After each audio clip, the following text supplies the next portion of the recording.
بسم الله الرحمن الرحيم اقرأ باسم ربك الذي خلق خلق الإنسان من علق اقرأ ربك الأكرم الذي علم بالقلم سبحان ربك رب العزة عما يصفون وسلام على المرسلين والحمد لله رب العالمين اللهم صل على سيدنا محمد وعلى آل سيدنا محمد وبارك وسلم اللهم صل على سيدنا محمد وعلى آل سيدنا محمد وبارك وسلم اللهم صل على سيدنا محمد وعلى آل سيدنا محمد وبارك وسلم. یہ عاجز بندہ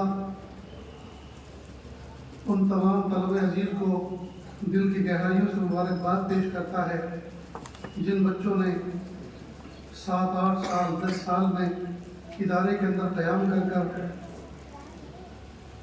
فن حدیث کی کتابوں سے تکمیل کی. اسی طرح وہ بچے جنہوں نے بہت محنت اور مشقت کے ساتھ قرآن پاک کو یاد کر کے اس کی تکمیل کی. اللہ تعالیٰ آپ لوگوں کو خوش و خرم رکھے، عمر و برکت عطا فرمائے. سات و زمین سات و آسمان سے بھاری بھرکم کلام الہی اللہ پاک نے آپ کے سینوں میں محفوظ کیا. اللہ تعالیٰ اس کی برکتیں آپ کی نسلوں کو عطا فرمائے. اس عاجز کے کندھوں پر کچھ ذمہ داری ہے، لہذا اس کو سامنے رکھتے ہوئے سب سے پہلی بات تو یہ عاجز یہ عرض کرتا ہے، کیونکہ اسٹیج کے اوپر بہت سارے علماء، مشائخ اور اداروں کے ذمہ داران موجود ہیں، کہ جب کبھی وہ جلسہ کریں اور جلسے کو مسجد کے صحن میں یا مسجد کے جماعت خانے میں منعقد کرنے کا نظام ہو تو اسٹیج ہرگز نہ لگائیں. اس لیے کہ مسجد کے اندر اسٹیج لگانے سے مسجد کی حیثیت ثانوی ہو جاتی ہے اور اسٹیج کی حیثیت دوسری ہو جاتی ہے. مسجد کی حیثیت دوسری بن جاتی ہے اور اسٹیج ایک منظر ایسا پیش کرتا ہے گویا ہم فنکشن ہال میں بیٹھے ہیں.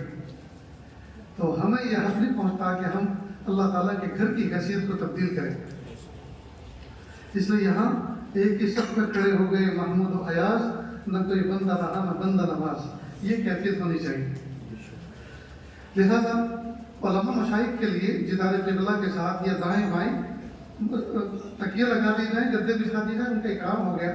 اور جس مہمان کا آپ نے صدر مہمان بنایا ہے ان کے لیے کرسی رکھ دی جائے جو ممبر کے قائم مقام ہوتی ہے، تھوڑا سا اونچا ہو کر سب کو دیکھ سکے اور سب ان کو دیکھ سکے. بس اتنا اکرام کافی ہو گیا. اس سے زیادہ مسجد کی تقدس کے اندر تصرف نہیں کرنا چاہیے. مجھے امید ہے کہ یہ بات اگر قابل اصلاح ہو تو اس کو اپنانا چاہیے. جن بچوں کے گلوں میں ہار ڈالے ہیں، اچھا ہوا میری طرف کوئی نہیں آیا، ورنہ میں کہتا میں ہار کا قائل ہوں، جیت کا قائل ہوں. یہ پھولوں سے آپ ہمیں ہرا رہے ہیں، ہم تو جیت کے قائل ہیں. جس وقت یہ عاجز اس ادارے کے اندر داخل ہوا تو میں نے دیکھا کہ بہت سے لوگوں نے پھول نشاور کیے. میرے بھائیوں، یہ پھول اللہ کی نعمت ہے، یہ پیروں میں مسلنے کے لیے نہیں ہوتے.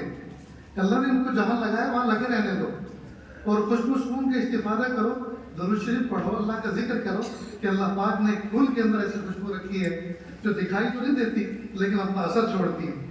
زندگی چاہیے خوشبوؤں کی طرح جو دکھائی نہ دے اور اثر چھوڑ دے.